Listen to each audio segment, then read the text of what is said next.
Honorable Governor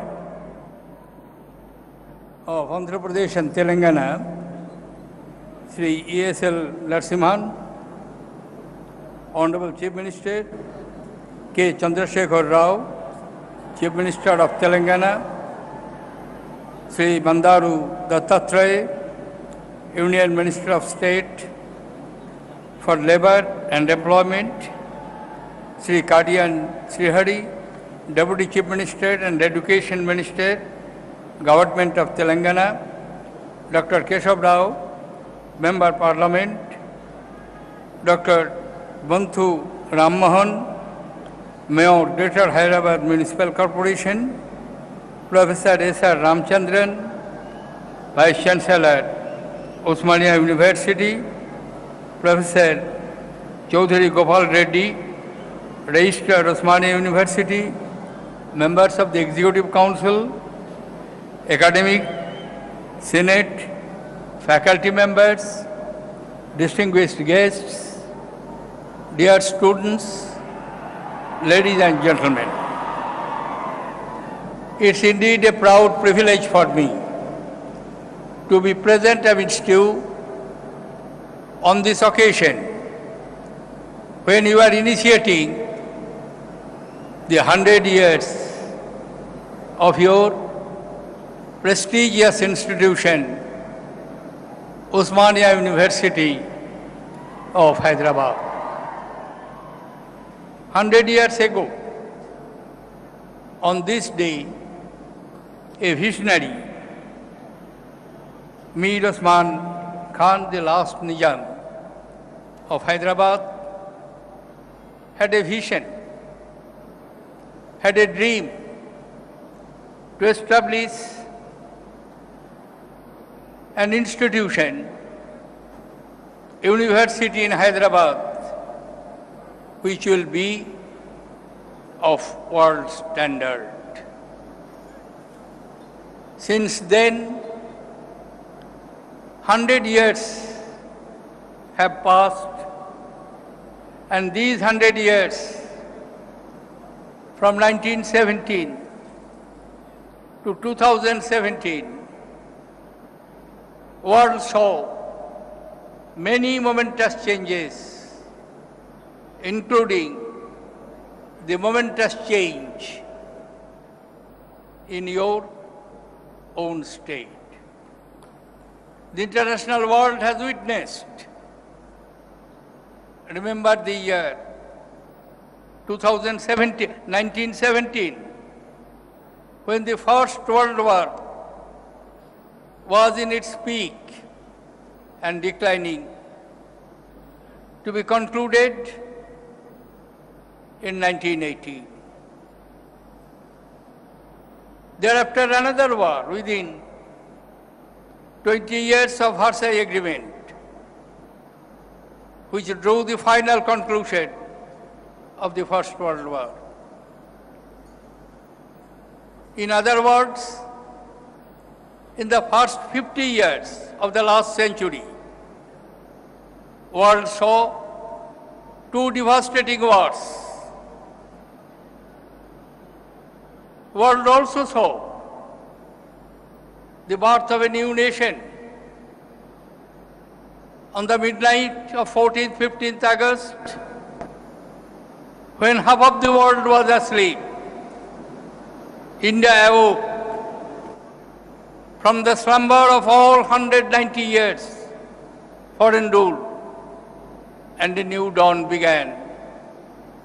India began its tryst with destiny, and that movement is also going on. I am not here to repeat the history of 100 years. Many of you are fully aware of it, and particularly an esteemed institution of which you have the privilege, dear students, to be the students' institution, being your alma mater. On this occasion, I would like to have a few reflections on the objectives of our education system, of institutions of our higher learning, particularly the universities. Many years ago, when in 1956 the University Grants Commission was established,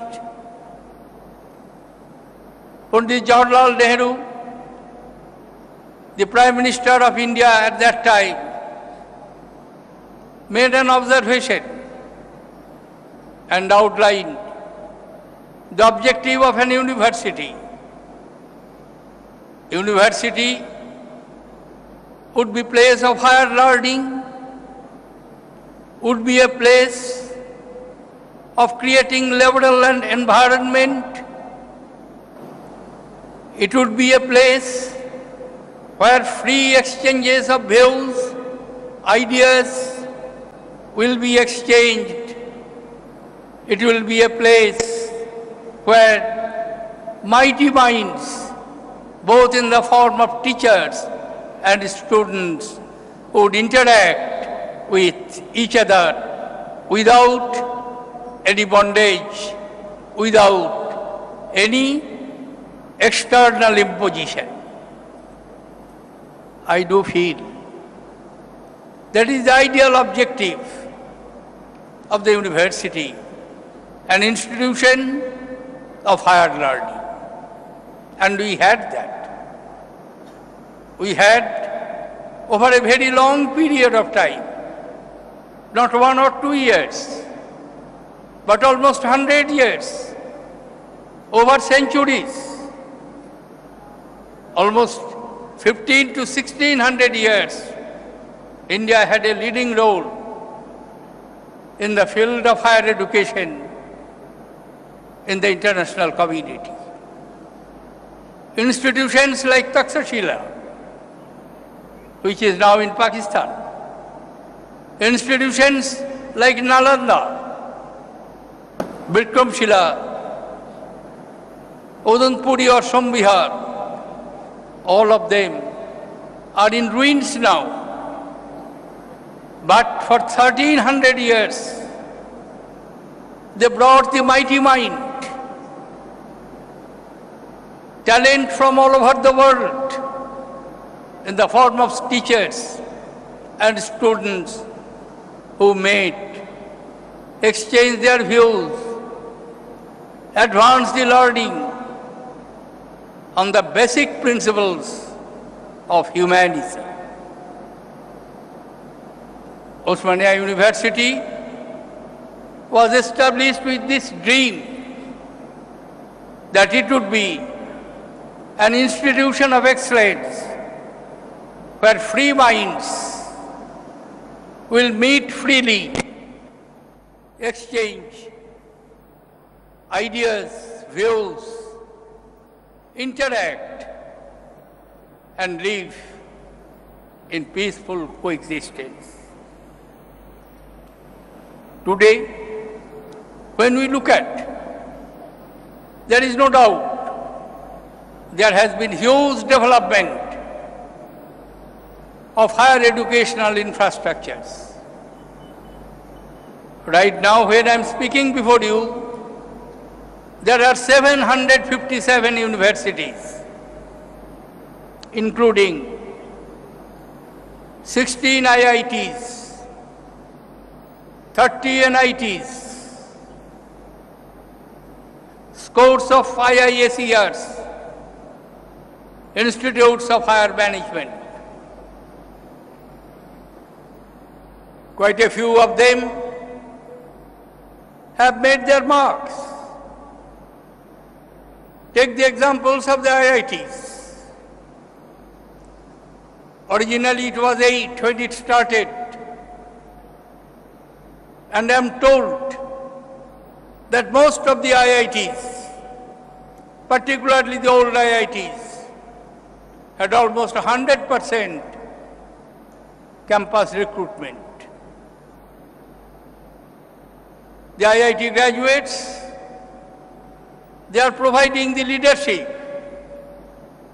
In the mercantile world today, managing a large number of multinational companies all over the world. It speaks of talent, excellence, of education and development of mind. But not only, we can be satisfied with few IITs or few NITs or few IIs, SERS. We shall have to develop our universities as the model, as the temple of modern learning, where mighty minds will come from all over the world, both in form of teachers and in students. I am happy that some of the initiatives which have been taken,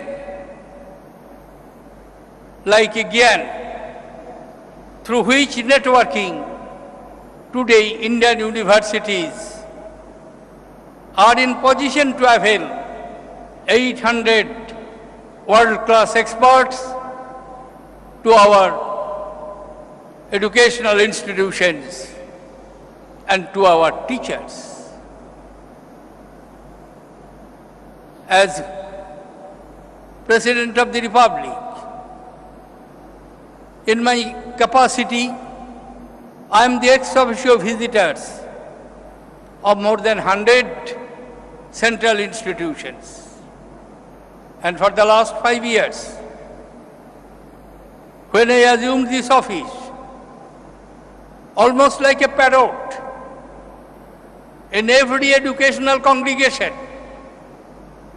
I emphasize on having excellence, achieving international standard, finding universities of India, institutions of higher learning in India, occupying their rightful place in the world, least brought out by international reputed agencies. When I found first, it was in 2013, while addressing the convocation of IIT at Kharagpur, while having tea with the faculty members, I asked the director, "What is your campus recruitment?" He very proudly and correctly so told me, "Sir, almost 100% we cannot supply. Any part of the world, you will find an IIT graduate of Kharagpur, Kanpur, Delhi, Bombay, Bangalore." Then my next question, on which I think he was brittle nonplussed, I asked, "How many of your ex-students have devoted themselves in basic research in India or abroad?" His response was quite a large number abroad, but not in India. This is the point which I am trying to drive at. When you are celebrating 100 years of your prestigious institution, dear students, esteemed faculty members, I will urge you to look into this aspect. We are lagging far behind in basic research, innovation, and we cannot achieve excellence in education if this aspect is neglected. I do not blame the academic institutions alone. because substantially it requires uninterrupted flow of fund, and it comes either from government or from industries. State funding is not possible to the extent required. Industry must come forward. There must be an interface between industry and academic institution. Chairs should be created. Special research projects should be endowed by the industry. Industry should develop a vested interest in education, in research, in advancement of science and development. Then and then only we will not only be able to occupy our rightful place in the map of education system, but also economically being advanced, we will occupy our rightful place in the international community. I will not prolong my observations, because what I am telling you, there is not a single thing which you are not aware of, particularly these distinguished faculty members. What I am trying to emphasize, that this idea is to be reflected in action, so that when we celebrate another milestone, maybe after 10 years, maybe after 15 years, I will not be there. Many of us may not be there, but surely institutions will be there. And we can claim that yes, we have achieved this milestone from the centenary of Osmania University. Maulana Abul Kalam Azad, the first education minister of India, and while founding the education system in this country, always emphasized on three things: research, innovation, and interaction with the society. We cannot live in isolation. Academy of higher institutions or higher learning must have close interlinkage with its hinterland and the society and surroundings in which it is located. And if we have, I'm sorry, I have very bad throat, but on the one hand, as we will have interface with academy, industry, to advance our research, academic excellence, to create new faculties, to have new chairs, to have new departments, to start new projects which are relevant, updated, and which will help to develop our mind, sharpen our intellect.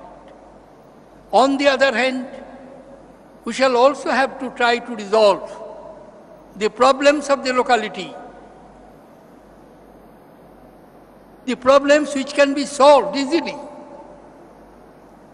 which is within the possibility, realm of possibility of us.